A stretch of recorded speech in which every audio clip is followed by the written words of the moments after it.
These kids could really draw. I mean, there were some really talented students down there.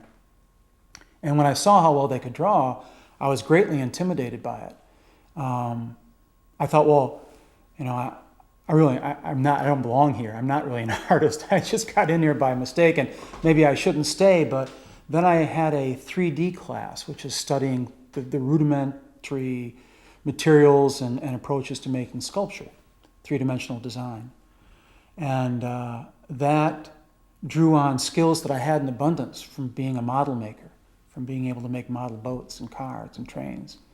And when I started building things, making things with my hands, I realized, well, maybe this is the place for me. I can't draw, but I can really make this stuff. I can really build things. And I had the ability to envision things three-dimensionally and make them with my hands. And I had a kind of a quick understanding of how to use tools and materials that I quickly became, you know, a pretty good sculptor. Well, that's not really the best way to describe it. I became comfortable with the challenges that I met there, and I was getting praise from my professors and from my fellow students. And so I started feeling much more comfortable about being in art school.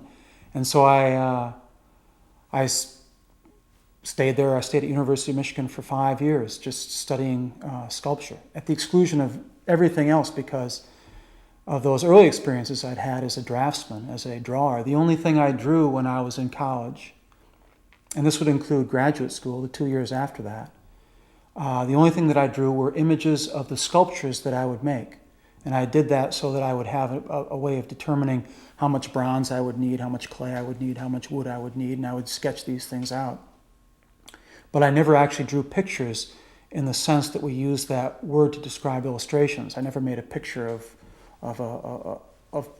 figures doing something together. I mean, I just only made drawings of things that I would make.